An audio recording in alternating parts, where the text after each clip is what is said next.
Chapter 13. Heavy Hand. The young vampire ran into his office. He burst into the room, and Renard and a few of the other vampires were speaking. The young vampire stood still for a minute. "Well, do you have some information, or do you just want to interrupt my meeting for fun?"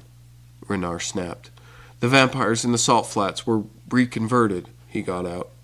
Confusion and anger rose in Renard's face. "What in the—" he asked. "What does that mean?"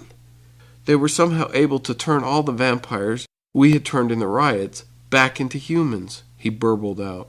Everyone sat in silence for a moment.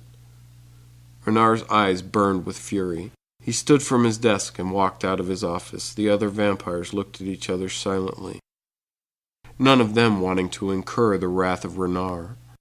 He took the elevator down. The doors opened to the lower floor. He strode out into the hall and walked quickly to where they were holding Taylor. "Leave us," he commanded to the guards. They almost fell over each other to get out of their leader's way. The doors shut behind him. "You and your friends have caused me a great deal of trouble," Renard spat towards Taylor. Taylor smiled. "Yeah, we're pretty good at that," he snorted out. Renard let loose and hit Taylor across the face, very hard. Taylor whipped his head back up. "Untie me, and let's settle it now," Taylor said with a glimmer of hope. "Why in the world would I let you up?" Renard laughed. He hit Taylor again. "Your father probably taught you to live honorably, didn't he?" He hit Taylor again.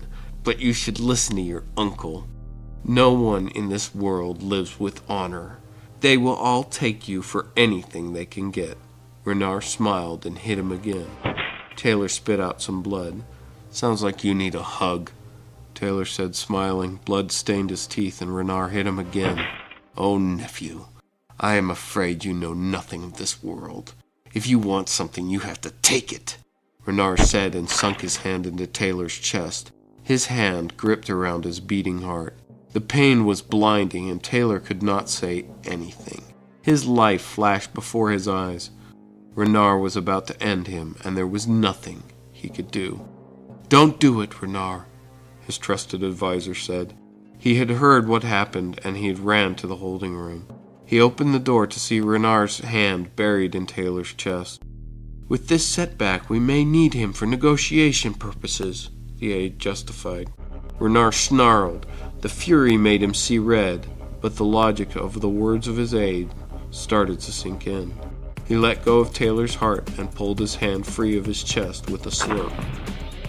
"You will not be safe for long, boy," Renard said, and walked out of the room. Taylor wavered, but slowly the world came back into focus. The gaping hole in his chest was working to heal itself. Taylor now realized how close he had been to it being over. He closed his eyes. "If there ain't, you better get me out of here real quick," he mumbled to himself and let his head drop. He slept while his chest rebuilt itself.